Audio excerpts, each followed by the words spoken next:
Sejam bem-vindos. Conhecer a história aí do Joey Voador e saber o que ele fez aí, a história dele com o parapente. Então, deixa eu ver se ele tá aqui na área. Tá aqui, vamos lá.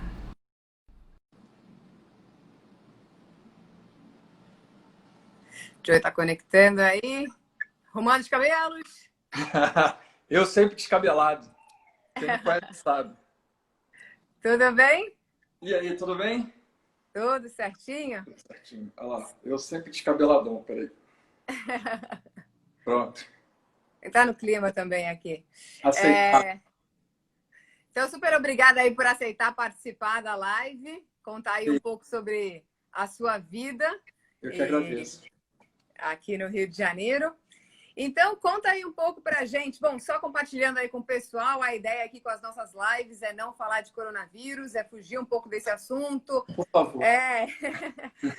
Trazer um assunto novo aí pro pessoal, que pode virar um hobby, pode virar uma profissão. E tem muito canal hoje já falando sobre coronavírus, então vamos lá falar sobre uma coisa nova. E me conta aí um pouco sobre como começou, como foi sua vida, sempre gostou dos esportes? Conta um pouco aí sua trajetória. Tá. Eu vi você falando que você fez a live, infelizmente eu não vi com o Bernardo, né? Foi ontem, fiz ontem com ele. Eu conheci ele em dezembro do ano passado, retrasado. Eu fui dar uma palestra lá no COB. E eu conheci ele, que figura, né? O cara é uma lenda do esporte brasileiro, né? Não, ele é ótimo, ele é super simpático, ele tem muita história, ele já passou por tudo e até ele comentou no começo da live, né, que não foi tão fácil o começo da vida dele com relação aos pais e mãe, pai, tudo, e foi difícil. E aí ele foi evoluindo no vôlei, então... E ele começou com basquete, então foi engraçado a história dele. Você imagina, se hoje em dia você já não tem muito apoio para seguir uma carreira não convencional, né? Que dirá naquela época. A gente deve estar falando da década de 70, 80. Mas eu dei sorte, porque quando eu nasci aqui no Rio, morei aqui até uns 3, 4 anos de idade, 5, se eu não me engano. E depois meu pai foi para Saquarema, foi morar em Saquarema. Ele comprou um terreno lá, construiu uma casa. Ele queria fugir do aluguel, queria fugir da cidade grande e a gente foi morar lá. E eu morava num lugar que era assim...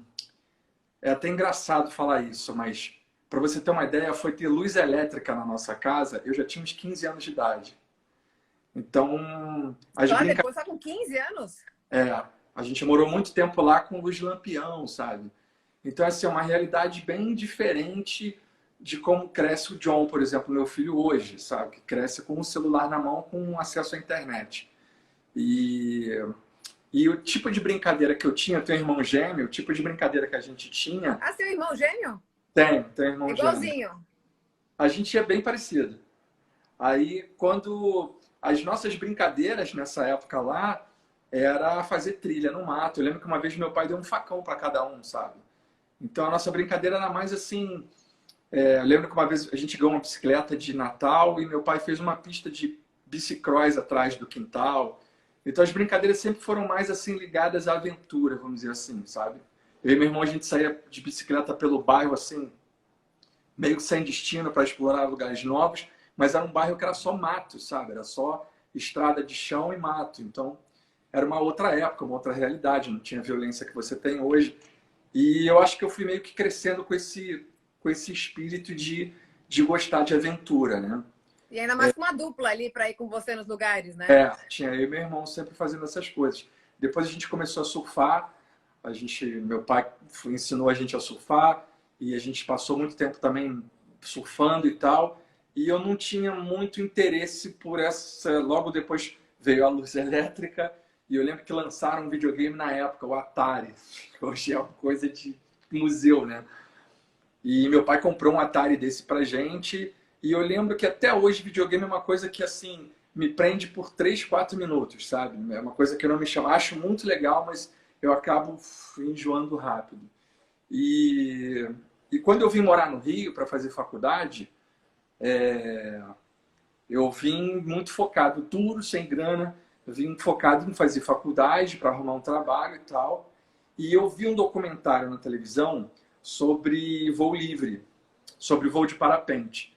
Mas aquilo foi um choque para mim. Foi uma reportagem, pelo que eu lembro da reportagem, o pessoal estava voando em Petrópolis. E quando eu vi que o cara tinha uma mochila que ele abria e aquilo parecia um paraquedas, ele ficava sentado numa cadeirinha, voando um tempão, sem motor, só curtindo o visual, naquele momento eu falei assim, cara, eu preciso fazer isso. Só que era uma coisa muito aquém a minha realidade. Eu mal conseguia pagar. Eu fui morar sozinho muito cedo, então eu, tipo assim, eu mal conseguia pagar aluguel, mal conseguia pagar as contas, sabe? Eu lembro que uma vez, é até engraçado, não é história triste não, né? Não é nada disso não, mas... eu lembro Mas que uma faz vez, parte, né? É a sua faz história, parte. né? A sua evolução. Eu e meu irmão, a gente entrou num restaurante para comer, num self-service. A gente morava, nesse período, a gente morava, eu e ele, num kitnet, no Rio. E a gente entrou num restaurante self-service com R$ 5 para almoçar. E assim, tem muito tempo isso, mas mesmo assim era pouca grana para você comer. E a gente pesando assim a comida para dar na conta e conseguir pagar. Então, para mim, na época, fazer um esporte desse era completamente, tipo assim, impossível. Não tinha a menor possibilidade. O tempo foi passando, aquilo ficou... É um sonho, aquela coisa, tipo assim, um dia eu quero fazer, né? É o meu sonho, mas, cara, não é a minha realidade. Aí eu terminei a faculdade, eu trabalhava como músico, eu dava aula no Conservatório de Niterói, e dava aula particular de piano e teclado, e fazia musicalização infantil também. Nossa, Então, fazia um monte de coisa, Jorge. Seu é, irmão foi na mesma linha ou não teve essa atração pelo parapente? não, meu irmão não, meu irmão nunca voou comigo. Aliás, aqui de casa, que voou comigo foi meu pai e meu irmão mais novo. A minha mãe e meu irmão gêmeo, dois cagões. Nem Vocês pagando. são em 3 irmãos? Somos Total. três, somos Aham. três, somos três. Aí eu falei, cara,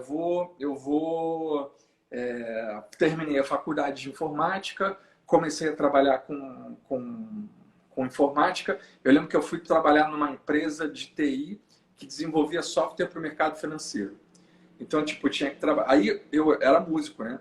Aí eu cortei o cabelo, era cabeludo, cortei o cabelo, botei um terno e assim, aquela agora era a minha realidade. E eu me adapto muito bem, sabe? Tipo assim, é isso que tem que fazer? Então vamos embora. Vambora. E eu estava nessa empresa trabalhando. No período da faculdade eu morava em Niterói, logo depois eu mudei para aqui para o Flamengo. Aí eu já estava morando aqui no Flamengo, um final de semana, desse que eu já estava trabalhando no mercado financeiro, eu peguei a bicicleta e fui dar uma volta pelo aterro. Eu cheguei lá na Marina da Glória e estava rolando uma feira de esporte, de aventura. E eu entrei, meio que assim, vou ver o que tem aqui. E você gosta de esporte, né? Sempre gostei, mas eu estava muito tempo afastado.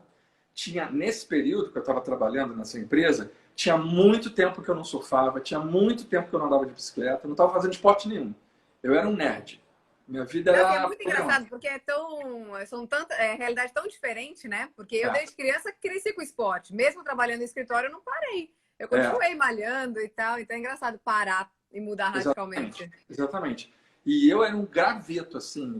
Eu com 1,86 de altura, eu pesava 74 quilos, 75 quilos. Hoje eu peso 95 quilos, para você ter uma ideia. Então, não malhava, eu era um nerdzão. Aí eu estava muito bem lá, na feira, dei de cara com um stand de voo livre.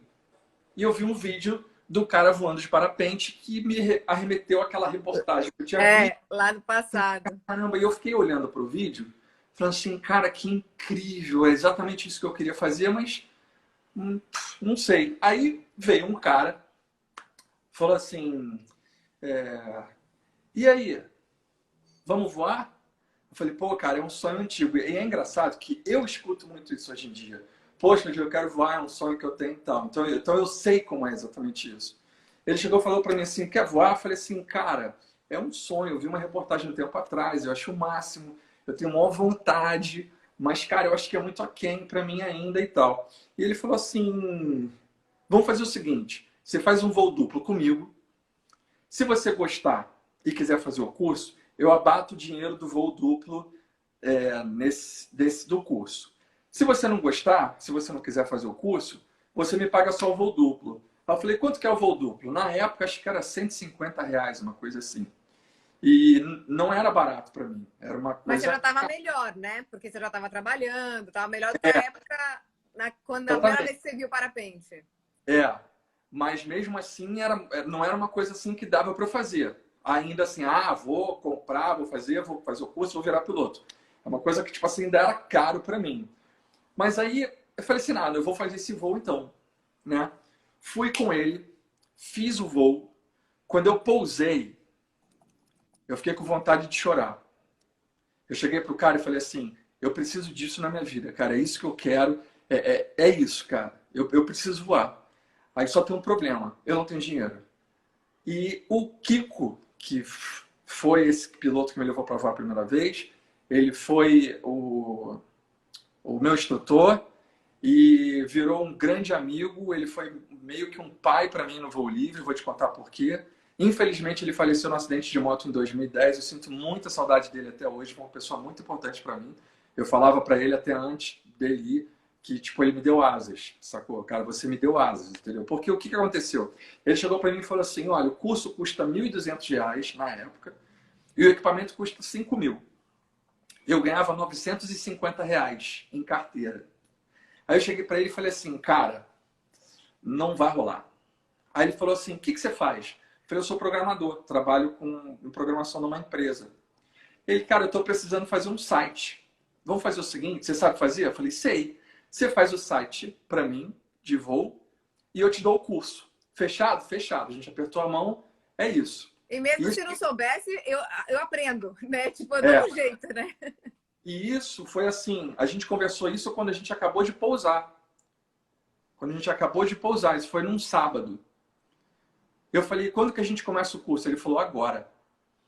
Aí ele abriu o parapente e já começou a me dar aula ali mesmo no pouso. No domingo eu voltei lá, continuei fazendo a aula. Já tinham mais pessoas que estavam fazendo curso junto. Nós éramos uns 6 fazendo curso na mesma turma. Isso Dessa lá em São turma, Conrado. isso lá em São Conrado. Tá. Dessa, E você tinha quantos anos? eu tinha 24 anos, 25 e acabei de fazer 44 agora. Aí dessa turma que a gente começou a fazer o curso junto, é um grande amigo, a gente voa junto até hoje, que é o Daniel Vena. Ele era dessa turma. E, e a gente foi lá, foi fazendo o curso, eu fiz o site dele, terminei, botei o site dele no ar, tudo muito legal, tudo muito feliz, e eu terminei o curso. Agora o interessante é o seguinte, eu era muito cagão, eu era muito medroso. Tipo, enquanto o Kiko tinha que segurar os alunos, que estavam muito afoitos, ele tinha que me dar esporro para eu ir. Então, a gente treinava no morrinho, que era um morrinho baixo. Aí chegava no topo do morro e falava assim, Kiko, eu acho que o vento está um pouco forte para mim. Para com essa porra! Tem nada de vento forte aqui. Se o vento estivesse forte, eu não ia estar dando aula. Então ele sempre tinha que me dar esse tipo de esporro, que eu era muito cagão, era muito medroso. E aí terminou o curso. Mas uma dúvida sobre o curso. Você faz vários voos com ele. E aí chega um momento que você vai fazer sozinho. Foi nesse momento que te dava mais medo. Com ele não tinha problema. Não, tem instrutores que dão curso dessa maneira, fazendo voo duplo. Eu fiz o curso sem fazer voo duplo. Você já foi direto? O curso funciona da seguinte maneira. Você tem aulas teóricas, você tem o treino da decolagem no chão, no plano, no pouso. Então você fica treinando, porque a parte mais crítica do voo é a decolagem. Então você fica treinando ela no plano. Depois que você está bem ali no plano, ele leva você para o morrinho, que é um morrinho de 10 metros de altura, um plano inclinado. Aí você fica treinando naquele morrinho, treinando. Até o dia que ele vê que você está bem, você está com comando, ele me levou para a rampa em São Conrado. A gente faz um plano de voo. Você vai decolar, você vai voar até ali, vai aproximar ali e vai pousar ali. Eu com o rádio e ele também.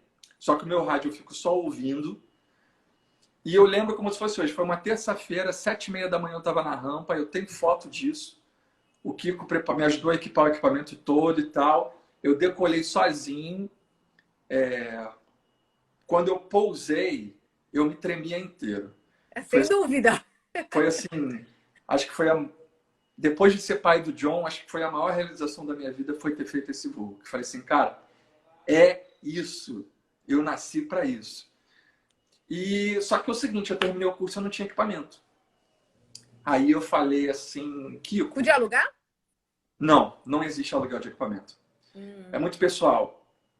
Aí eu falei assim, Kiko, eu terminei o curso, eu queria te pedir se eu posso ir usando de vez em quando, se eu quiser voar, o equipamento da escola. E ele falou assim pra mim, você tá zerado? Eu falei, não, eu acabei de entrar de férias, e eu tenho a grana das férias aqui, eu tenho R$ 1.500, que é o dinheiro das férias. O equipamento custava 5.000. Ele falou assim, então me dá esses 1.500 e eu vou te dar o velame. Aí eu falei assim, Ele vai te dar o quê? só a vela, só o Tá. tecido em cima. Falta cadeirinha, capacete, paraquedas reserva, uma série de coisas, mosquetões e tudo. Quando eu peguei todo feliz o velame, tipo assim, porra, já consegui comprar uma parte do equipamento. Eu tava indo embora, ele me chamou de volta e falou assim, cara, vem aqui. Ele me deu o resto do equipamento todo e ele falou assim, vai pagando como você puder. Eu falei, como assim, cara? Eu falei, vai pagando como você puder. O dia que você tiver dinheiro, você vai me dando. Aí tinha semana que eu dava 100, que eu dava 50. Eu levei um ano para pagar ele. Mas eu paguei. E eu fui crescendo no mercado financeiro, no mercado de TI, fui evoluindo, fui ganhando bem e tal. Mas eu nunca tinha esquecido isso que ele tinha feito por mim.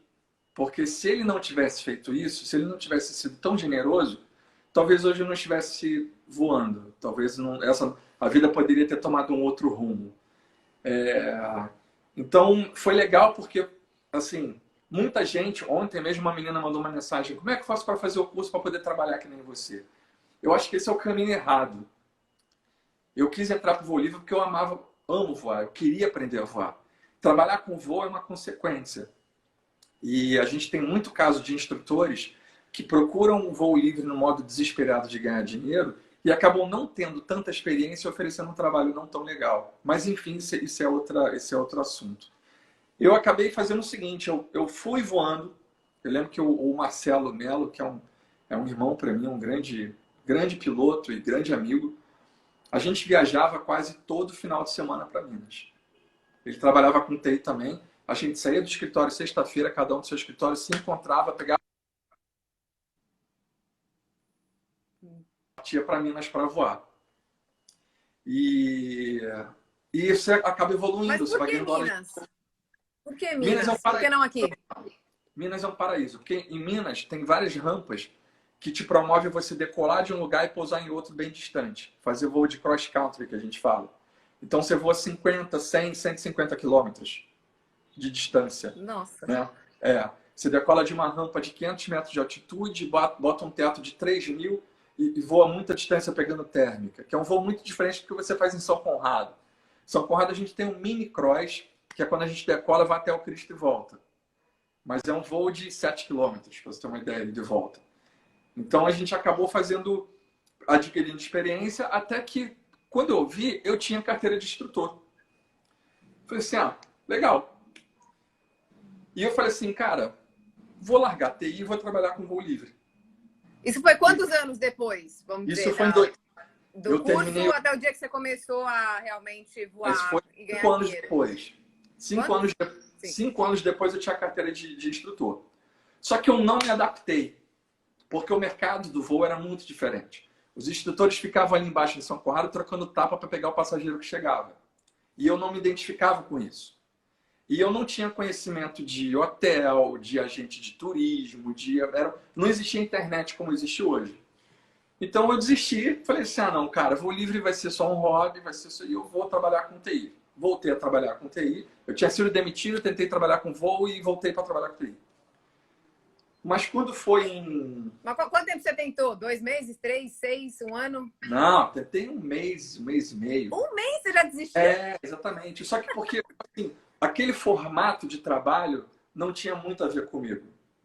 Entendeu? Assim, é meio feio de falar, mas os instrutores saíam na porrada às vezes, por causa do cliente. Parava um táxi, saía um turista, os caras se estapeavam para pegar. Era muito feio isso, sabe? Então, tipo assim, eu não me via cara, eu não vou trocar tapa com o outro para pegar um cliente.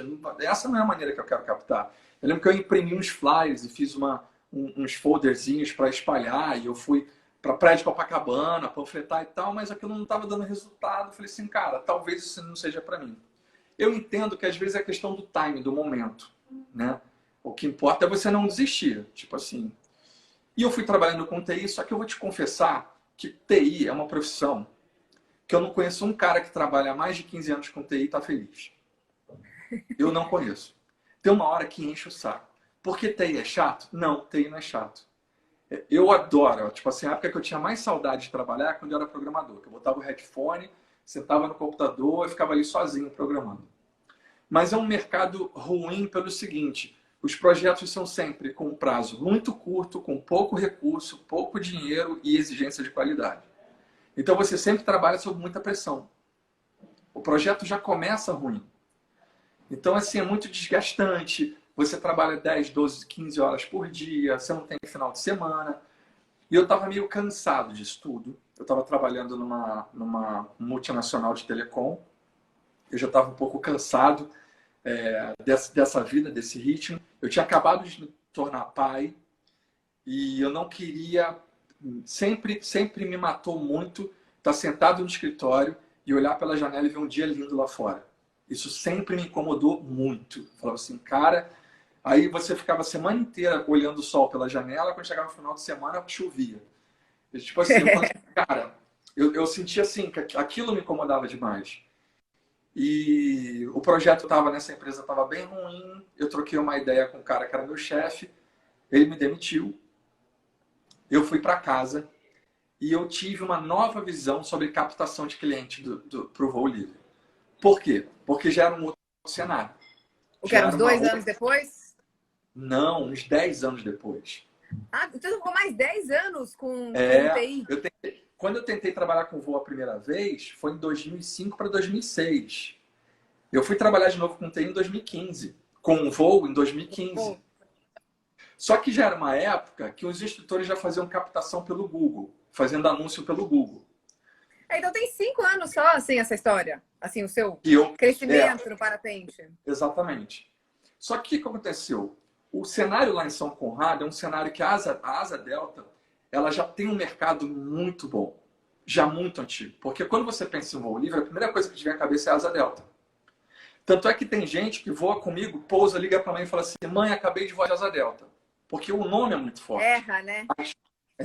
A história da Asa Delta é muito bonita. Os caras estão no mercado há mais de 40 anos, sabe? E é bacana que em São Conrado você conhece o primeiro que voa de asa em duplo, o primeiro que foi voando até o Cristo, uma galera que está lá até hoje. Então é muita experiência, muita coisa legal. Eu tenho profunda admiração pelos instrutores de Asa Delta. São assim, são uns caras incríveis, os caras são mais águias, sabe? Eles sabem muito de voo livre, os caras têm uma bagagem assim absurda. Só que eu pensava assim, como é que eu vou fazer para captar? Porque o parapente sempre acabou ficando meio que na rebarba. O que sobrava ia para o parapente. Então você tinha instrutores de asa que faziam 500, 600, 800 mil voos por ano e os caras de parapente trocando tapa para fazer 150, 200. Naquela época que você entrou, já tinha aquele limite de 4 voos por dia ou não? Já tinha. Já tinha, tá. Bom, isso ajuda também, né? Antigamente eram 6 por dia, teve uma época que não tinha limite, teve uma época que eram 8, depois teve uma época que eram 6 e agora são 4. Eu acho muito saudável, porque é desgastante. E você faz esse tipo de trabalho cansado, você pode dar um mole com segurança. Aí, o que aconteceu? Eu falei assim, cara, tenho que bolar algum jeito de eu fazer essa captação. E eu liguei para um amigo meu, que ele é dono de uma agência de marketing, uma agência super importante. E eu falei com ele assim, cara, como é que eu faço para vender melhor o parapente? E isso eu já tinha feito Hipertensão em 2011, que era um reality show na Globo de aventura. Eu falei assim, como é que eu faço para vender mais o parapente? Ele falou assim, você não tem que vender o parapente, você tem que vender o Joy. Tem que se vender. Você não tem que fazer com que as pessoas queiram voar de parapente. Você tem que fazer com que as pessoas queiram voar com o Joy. De que? Tanto faz. Então você tem que construir o seu nome. E o bacana é que isso eu falo com todos os amigos. Assim, amigos que falam assim, não estou conseguindo trabalhar, não estou conseguindo vender voo e tal. E eu, tipo assim, eu mostro o jogo qual é. Porque, não sabe, o mercado está aí para todo mundo. Basta você querer. E eu lembro que eu falei para ele assim, cara, mas como é que eu vou me vender? Eu falei, cara, isso aí você já sabe fazer. Porque desde a época do Orkut, eu sempre adorei fazer foto escalando, foto voando, postar. essas fotos de esporte. Eu já pesquisava foto antes da GoPro, sabe? Então, tipo, eu sempre gostei muito disso. Falei assim, cara, posta essas fotos e dá uma olhada como é que os blogueiros estão fazendo. Isso na época que estava começando essa coisa de blogger, né? De Instagram, essa coisa toda. Aí eu falei assim, legal. Então, enquanto todos os instrutores faziam site escrito Rio Tandem, Parapente Rio, Rio Fly, Fly não sei o quê, com o nome de uma empresa, que no final das contas fica tudo o mesmo nome na sua cabeça, você não lembra quem é, aí você chega a pessoa e fala para mim assim, eu já voei lá em São Conrado. Eu falei, vou. Quem foi o instrutor? Não sei. lembro. Não lembro. Então a primeira coisa que eu fiz, eu falei assim, cara, vou trocar. Eu tinha um Instagram Joey Voador, que era o meu pessoal, que tinha foto minha. Se você olhar as fotos lá para trás, é só foto minha no surf, na escalada, fazendo outras coisas e voando sozinho. E eu fiz um Instagram chamado Paraglider Rio. Ou era Rio Paraglider, uma coisa assim. Mas um amigo meu tinha Paraglider Rio, sabe? Entendeu? Bem parecido. E eu abandonei esse Instagram. E foquei no Instagram Joey Voador. Falei assim, cara, ok. E comecei a vender meu peixe. Fazer história, isso aqui. Aí, alguns amigos do voo começavam a me sacanear. Tá achando que é blogueirinho? Tá postando foto agora como se fosse blogueira, fazendo isso aqui? E eu, pra mim. Ok, problema nenhum. Vamos fazer. E o bacana disso, Renata, foi que assim, em poucos meses, quando eu fui pro voo, eu fui pensando assim, se eu fizer 15 voos por mês, eu pago minhas contas. Só que no primeiro mês eu já fiz 20. Muito rápido, em poucos meses, eu estava surpreso com o resultado. Tipo assim, eu não imaginei que fosse acontecer dessa maneira. Aí veio o apoio da GoPro, aí veio o apoio da Benetton, depois veio o apoio da Volner. Você começa... Mas esses apoios vieram porque o seu Instagram estava aumentando a quantidade de seguidores, é isso? Sim, as pessoas acham hoje em dia que as coisas acontecem porque as pessoas te acham. Não. Você tem que ir As atrás. coisas acontecem porque você vai atrás. Sabe como é que eu sempre consegui patrocínio? E eu vou te contar isso. Você vai rir. Eu entro no LinkedIn e digito lá, gerente marketing. Aí aparece um monte de gente que é gerente de marketing de alguma empresa. Eu seleciono as empresas que eu acho importantes e mando uma mensagem para essa pessoa. Oi, tudo bem? Queria trocar uma ideia com você e tal, tem uma proposta, e você vende seu peixe. E eu já tenho uma apresentação pronta disso. Eu vou mandando. A cada 1000 que você manda, você consegue bater 3 papos. E de repente você consegue fechar um. Entendeu? Então, por exemplo, a Benetton, a gente já está há 4 anos juntos. E eles praticamente bancam o meu equipamento todo. Entendeu? Então, assim, mas você escuta assim, mas o cara, ele é um puta de um atleta, faz um trabalho bacana, ele quebrou o recorde mundial, o Joey só faz voo duplo. Tem patrocínio, o cara não tem. Por quê? Porque o Joey foi correr atrás do patrocínio, o cara tá esperando o patrocínio aparecer. Bater na porta, né? E não adianta que nada mais bate na sua porta hoje em dia. A única coisa que bate na sua porta é Covid. O resto não. Então, se você não correr atrás para conseguir, não adianta que não vai acontecer. Isso é muito curioso, até um paralelo aí com o que você contou. Eu lembro também, eu tenho a minha agência de turismo chamada Rio Experts e também tenho o meu Instagram pessoal. Também fui oferecer panfleto lá na rua, lá em Copacabana, para vender tour. Aí tem esse desafio, a minha agência Rio Experts, eu trabalho com Renata Polacco, tento mudar um pouco, colocar mais foto, é um paralelo aí com a sua vida também. Agora... Não, fala. Diga. Não, o que eu aprendi, Renata, é que as pessoas não querem mais se relacionar com empresas. Elas querem se relacionar com pessoas.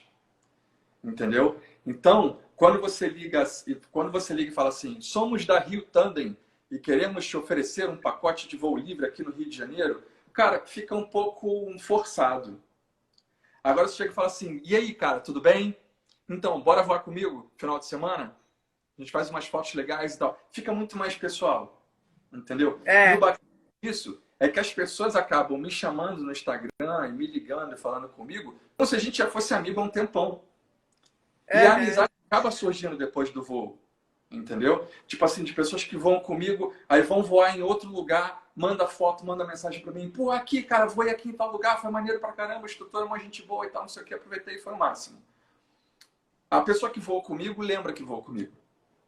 Ela me indica para outras pessoas. Porque você criou um relacionamento com a pessoa verdadeiro, de pessoa para pessoa. Diferente de nós da empresa tal, vamos te oferecer, que é bacana também. Só que essa é uma estratégia da década de 80, década de 90. Né? Hoje, a pessoa compra um produto porque a blogueira mostrou e disse que é bacana. É.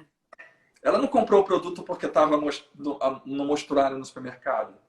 Entendeu? As pessoas querem referência. E elas querem uma referência humana. Então, Renata, deixa eu só botar o carregador aqui, senão minha bateria vai acabar. Só um instantinho. Tá bom, pega lá. Segura aí, galera. Segura aí que o Joe já volta. Foi só pegar o carregador ali. Ele já volta. Mas é muito curioso isso, que realmente tem toda a evolução de quando você começa até os dias atuais, né? Não é uma coisa que cai do céu e não é uma coisa que acontece da noite pro dia. Não é. Eu tô trabalhando até a minha paciência nesse sentido, de levando as coisas, vendo a evolução, curtindo todo o processo. E me diz uma coisa, você é curioso porque eu também passei um pouco disso igual você está passando, que eu trabalhava em escritório e de repente eu passei a trabalhar na rua, direto na rua, sem dia de semana, final de semana, não tem uma regra. Então é uma outra realidade. Você falou no começo que você gostava ali daquele seu mundo, né? Com um fonezinho, e aí você mudou 100%. Como é que você lida com essa realidade, essa mudança? Então, eu acho que eu sou um cara geração X com cabeça geração milênio. Sabe? Tipo, tanto é que eu me dou muito bem com essa galera mais nova. Assim, tem muita gente, Renata, que tem extrema dificuldade em mudar. Ela segue um padrão e ela não muda aquele padrão. Eu aprendi com o mestre Rui Marra, que foi o primeiro piloto de parapente do Brasil, foi o primeiro piloto a fazer voo duplo comercial de asa delta em São Conrado. Todo mundo fala assim, o Rui ele tem um nome fantástico, por isso que não falta voo para ele. O Rui, no início, ele levou 200, acho que foram 200 guias de turismo para voar com ele. Depois esses guias vinham trazendo voo para ele e tal. É um mestre, assim, o Rui é um guru, é uma pessoa que eu tenho um carinho enorme, um respeito, uma admiração. E o Rui falou uma coisa muito legal que... O que você estava falando? Sobre...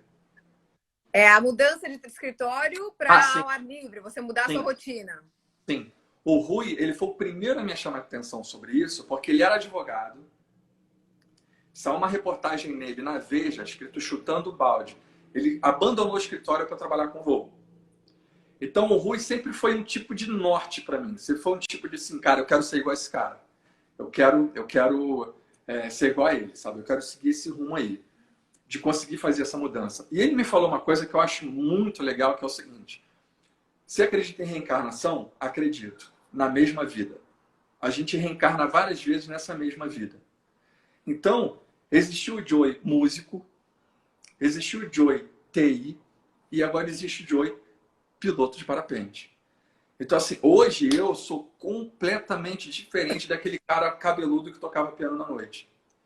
Entendeu? Então, se a gente não está disposto a realmente olhar um horizonte novo, a você abandonar o seu caminho atual e mudar de caminho, e eu acho que o esporte de aventura ele ensina muito isso a você, ele te ajuda a forjar isso. Vou te dar um exemplo rápido. O voo mais incrível que tem para fazer em São Conrado é quando a gente decola e vai voando até o Cristo e volta. Só que quando você está voando em cima da rocinha, tem umas antenas altas ali, tem o morro, tem umas antenas, e das antenas para lá, já é na direção do Sumaré, do Jockey, na direção do Cristo. Quando você está alto ali e você decide voar na direção do Sumaré, é o momento que você corta o cordão umbilical com São Conrado. Você abandona, pousar em São Conrado já não é mais uma opção. Não dá para voltar? Não dá para voltar. Então, toda vez que você toma essa decisão de ir para o Cristo, desde a primeira vez que eu fui até a última, a sensação incomoda. Dá um friozinho na barriga. Porque você deixou uma zona de conforto. Você deixou tipo assim, não é mais uma opção pousar em São Conrado. Eu vou ter que... Mas tem regras onde você pode pousar? A gente pode pousar lá no Jockey. Ah, tá. Único lugar. Que é longe desse ponto de partida. Único lugar. Tem caso de piloto aí que já pousou no Jardim Botânico, já pousou dentro do Flamengo, já pousou em locais perigosos ali, que pode até se machucar. Mas ali, pouso seguro para você ir nesse voo é no Jockey. Então, quando você toma essa decisão de ir e abandonar o pouso de São Conrado, é a mesma coisa que acontece quando você quer mudar de carreira, por exemplo. Quando eu larguei o emprego de TI e não vinha mais aquela grana na conta no final do mês certinha para você pagar as contas, o dinheiro tinha que vir dos voos que eu fosse fazendo, dá medo. Você pensa assim, cara, se eu não conseguir, eu não vou conseguir pagar as contas, como é que vai ser isso? Então, esse desconforto, eu acho que eu aprendi muito a conviver com ele. Então, assim, as mudanças, elas vêm e eu consigo encarar com serenidade, sabe? Do tipo assim, ok, essa é a minha nova realidade, então vamos seguir nesse caminho. A gente está passando por um momento agora existe um grupo no WhatsApp dos instrutores, eu sou presidente do clube, então, tipo assim, eu sou amado e odiado, acho que mais odiado às vezes do que amado. É uma posição complicada, porque você não consegue agradar todo mundo, são perfis muito diferentes de pilotos e instrutores. E a gente está passando um momento que a rampa está fechada. Então ninguém está trabalhando. E a gente surgiu com uma ideia que algumas pessoas não acreditaram, falaram mal e tal, não sei o quê, que é o seguinte, vamos lançar uma promoção para a gente vender o voo agora, na quarentena, e a pessoa voar depois quando abrir. Só que ela garante comprar por um preço melhor agora, né? E assim, eu vendi voo nesse final de semana, acho que travou de novo. Não. Tava funcionando, tá funcionando. Tá funcionando? E eu vendi voo nesse final de semana como se eu estivesse na alta temporada. Ah, que bom. Então, assim, acho que todo momento de crise, se você souber enxergar, você pode extrair algumas oportunidades. Isso vem também falando da sua mudança, né? Que você falou que mudou foi uma frente, outra frente. Então, isso é uma coisa que a gente tá... E será que vai travar? Tá pensando aqui. Não, trava não. Voltou normal? Voltou. Tem que usar o seu conhecimento de TI para fazer isso funcionar. Ó, volta um pouco. Não, sabe qual é o problema? Esse horário é muita gente fazendo live. Voltou. Tá, então beleza. Eu acho que você ouviu a minha pergunta? Não, faz de novo. Eu estava te perguntando, na sua realidade, quando você vai fazer os voos lá em São Conrado, como é que funciona? Porque na Asa Delta você precisa de um bug, você precisa de um carro maior para levar a asa. No parapente você põe na mochila, como é que pode ir num carro normal? A gente vai num carro normal. A gente não bota numa mochila, num carro normal sobe para a rampa. A gente combina, a gente marcou de voar no domingo. A gente combina um ponto de encontro na Praia de São Conrado, a gente se encontra lá, vai no clube, faz a matrícula, aí a gente sobe para a rampa com o motorista, e lá na rampa eu te dou um briefing da decolagem, que é muito simples, decolagem do parapente você só precisa andar, e você não precisa fazer nada, é só andar comigo na rampa para decolar, depois curtir o voo. Quando a gente pousa, eu te passo todo o material de foto e vídeo na hora, e é isso, é bem simples. É bem simples. Então, essa saída ela é mais fácil. Se alguém tem um pouco de medo de voar de parapente seria mais, vamos dizer, poderíamos aconselhar mais o parapente do que a Asa Delta, porque não tem que correr. Para você ter uma ideia, assim, os dois são maravilhosos, tá? Mas a asa, ela pesa uns 40 quilos. Então, o instrutor, ele tem que levar aquele peso nas costas e a pessoa tem que correr com ele. Na asa tem que correr muito, mas tem que correr muito. No parapente, a gente não precisa de tanta velocidade, o parapente é mais leve. Então, para você ter uma ideia, eu já voei com uma menina tetraplégica. Paraplégico, já voei com dezenas, entendeu? Porque aí, 2 instrutores pegam de cada lado da pessoa e vão andando comigo e a gente entra em voo. Às vezes, quando surge uma pessoa muito pesadinha, assim, 120 quilos, 130 quilos... Pesadinha! Não dá pra pesadinha, você é bonzinho. Pois é. já voei com um idoso, com pessoas de 80 anos, entendeu? Porque não tem impacto, não tem... O pouso é muito suave, entendeu?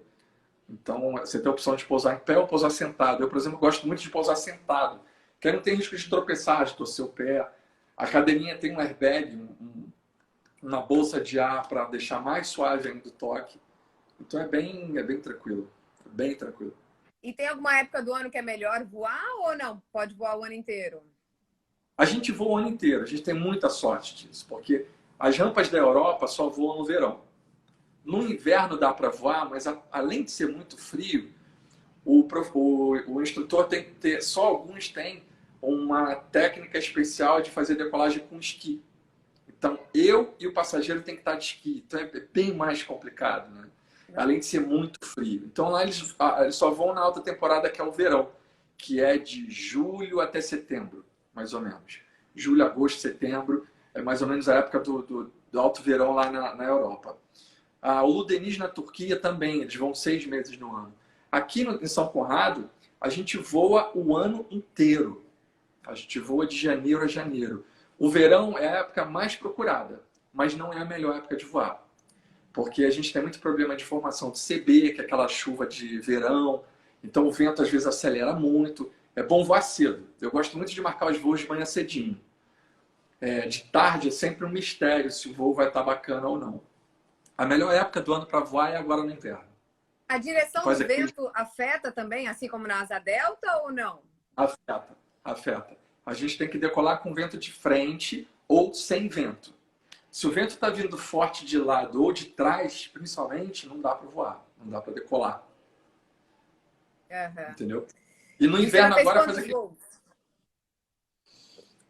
Olha, eu tenho que parar para olhar a planilha de novo, mas para você ter uma ideia, 2018 eu fiz 900 voos duplos. 2019 eu fiz 700 e alguma coisa. Eu tenho que contar todos os anos para saber ao certo. Mas eu tenho um volume bacana.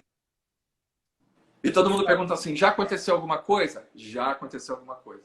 Eu já arborizei com um passageiro. Isso aconteceu agora em dezembro. E a gente errou a decolagem e você cai no mato ali na frente. Mas não deu nada, nem ele se machucou, nem eu. Foi um erro meu, foi uma falha minha de momento de decolagem. Todos os instrutores escondem isso, né? O cara não fala. Tem instrutor que já arborizou várias vezes e não fala nada.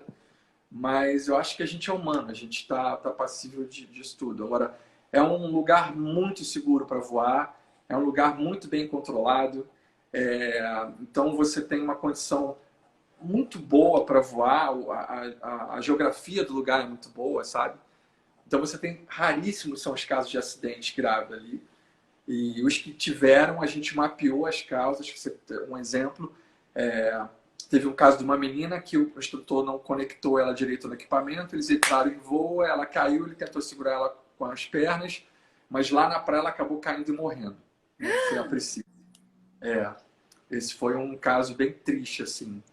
E por conta desse caso, a gente até hoje tem uma equipe de fiscais de rampa que antes de você entrar em voo, o cara olha o equipamento de todo mundo para ver se está tudo ok. Entendeu? Então, isso na é aviação, fundamental, né? a gente aprende com os erros para ter uma segurança melhor. Então, se você olhar para a nossa quantidade de voos, nós somos a maior rampa do mundo em quantidade de voos, falando de asa delta, e a segunda maior do mundo falando de parapente. A gente faz uma média de uns 35 a 45 mil voos duplos por ano. Nossa. Assim, voltando um pouquinho ali na questão do vento, a Mari perguntou se o ideal é o sudeste. O sudeste é um ótimo vento. Todos os ventos que vêm do mar são bons, né? O sudeste é maravilhoso. É o vento que a gente vai para o Cristo, por exemplo. O sul é muito bom. Sul, sudeste. Sudoeste já é um vento de cautela, porque é um vento que acelera do nada e ele já vem na direção da Pedra da Gávea, que pode estar um pouco rotorizado. Mas se for um sudoeste moderado, não tem problema nenhum. Leste é um vento bom para a gente. Já o nordeste não é um vento muito bacana, mas é o vento que mais dá. Mas a gente pega de manhã cedo com o nordeste fraquinho, não dá problema nenhum. Só aqueles dias de sol lindo, aquela condição maravilhosa. O norte é um vento ruim, que não dá para voar. O oeste e noroeste são podres, assim, sem condições de voar. Agora, se for muito fraquinho, sem problemas. Então a gente tem uma estação meteorológica que mede a velocidade do vento. Então, até a velocidade tal pode decolar. Se passar daquela velocidade, não pode. Então, tem um controle de média, de rajada, tem toda uma ciência de controle do vento lá para a gente liberar a decolagem ou não. Ela também tinha feito um comentário antes, quando você falou lá do Cristo, se para ir para o Cristo tem que ter uma térmica específica. Então, não sei se é nesse sentido do vento, eu não entendo disso. Geralmente, o dia do Cristo, o dia do voo do Cristo, é na saída da frente fria. Sabe, é assim, primeiro tem aquele dia de sol que dá um terral muito forte, um norte forte, que é o vento que vem da terra para o mar. Esse é o vento que antecede, é pré-frontal, que antecede a frente fria entrando. Então vai o ar quente para o mar, volta o sudoeste rasgando, que vem lá da Patagônia, lá do sul. Então quando o sudoeste vem, ele vem trazendo a frente fria. Aí vem, fica tudo nublado, aí chove, fica aqueles 2 dias de chuva, aquela frente fria entrando. No primeiro dia de sol, depois da frente fria, geralmente é um vento que alinha vento sul, a pressão atmosférica vai lá em cima e é o dia clássico de Cristo. Então a gente sempre fica de olho na saída de frente fria, que é uma condição clássica. E é curioso isso, porque realmente, muitas vezes eu estou lá no Cristo e eu nunca vejo vocês. Aí, de repente, um dia, vocês estão lá. Então, eu falo, gente, será que deve ser porque são dias específicos, né? Não dá para fazer sempre mesmo, né? São dias específicos. São dias específicos. E Juliana está perguntando aqui se o voo para o Cristo dá para fazer duplo, voo duplo. Dá para fazer duplo. Teve uma última condição de Cristo que eu estava voando com um rapaz e eu falei assim, cara, você acabou de tirar o bilhete premiado. Ele era o meu último voo do dia, era o meu 4º voo. Eu falei, você acabou de tirar o bilhete premiado. Ele falou, por quê? Cara, tá dando pra gente voar até o Cristo e voltar. Vamos? Não, eu quero pousar. Nossa, quase matei ele, o rapaz, não quis ir. Ele tava com medo. Ele falou, não, eu quero voar só por aqui mesmo, tá bom, é minha primeira vez. Eu falei, não tem problema não. Aí a gente pousou, peguei meu equipamento de voar solo, subi e fui voando pro Cristo sozinho. Dá para voar, mas é uma condição que, assim, um parapente de solo tem muito mais velocidade e planeio do que um parapente de duplo. Tem muito menos performance um parapente de duplo, então é mais difícil. O duplo vai naquela condição que até vaca voando vai. Aquela condição assim que a gente chama de farofa, que aluno consegue ir, que tal.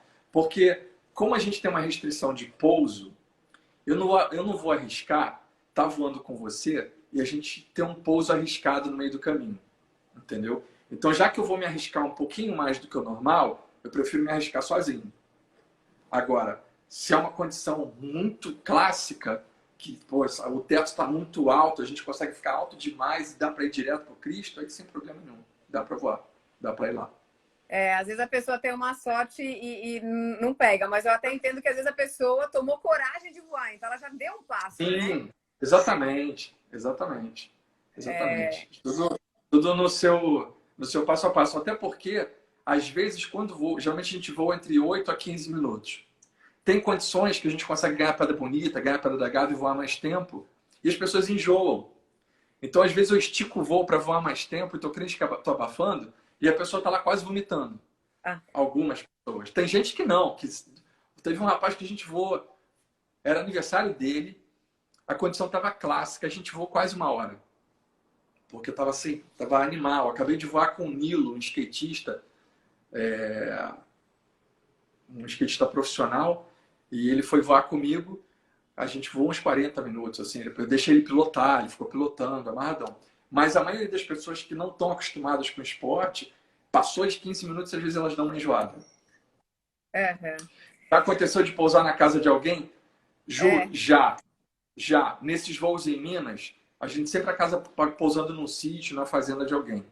Acontece às vezes. Agora, no telhado de alguém, não. Graças a Deus, não. Deve ter cada história aí. Eu, quando andei de balão, a gente foi lá em Curitiba. Gente, onde é que a gente vai pousar? A gente olhava assim e o carro vinha seguindo a gente para poder pegar o balão na hora que ele pousasse e tal. Gente, a gente pousou lá na casa de sei lá quem, o carro passando ali, entrando. Então tem que tomar cuidado. O balão é mais perigo, você está mais suscetível ao vento onde você vai pousar. O balão não controla a direção, né? É para onde o vento está levando. No voo, pouso, a gente tem uma coisa chamada cone de segurança. Aonde eu estou voando, a 45 graus eu tenho que ver pouso. Não importa a altura que eu estou. Então, o piloto que passa o sufoco com pouso, é porque ele não está preocupado com o pouso em momento nenhum. Quando ele está abaixo, que ele pensa onde ele vai pousar. Mas um piloto mais consciente, a todo momento do voo, ele está analisando o pouso. Não importa. Se está 500 metros de altura, está 5.000 metros de altura, você está voando, você está de olho. Ali é pouso, ali é pouso, ali é pouso, ali é pouso. Para qualquer problema, você sabe para onde você vai aproximar para pousar.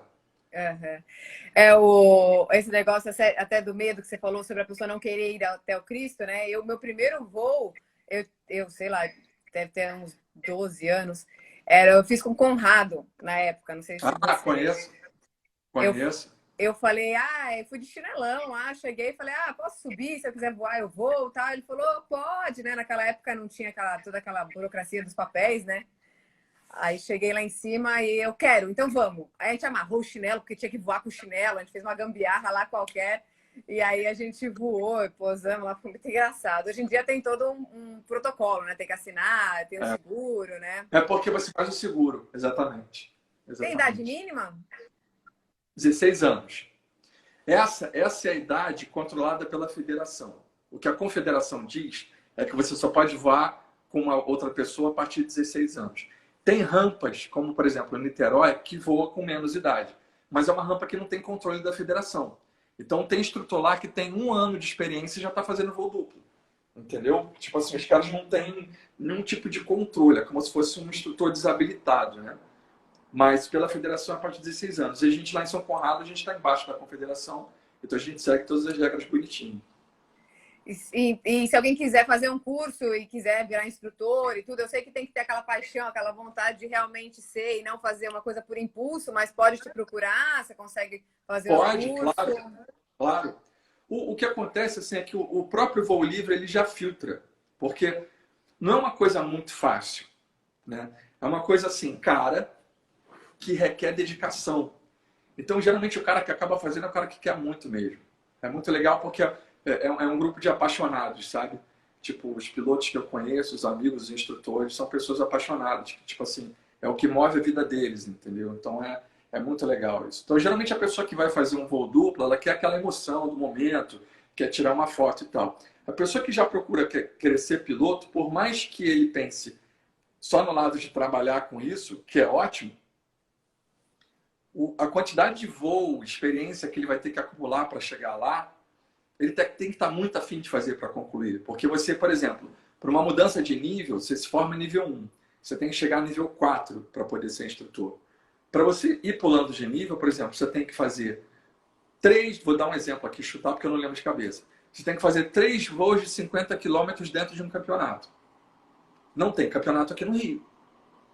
Então o cara vai ter que se inscrever num campeonato em Minas, passar 5, 6 dias lá no campeonato para fazer essa quantidade de voo. Só que ele foi nessa viagem, as condições deram merreca e não conseguiu voar nem 10 quilômetros.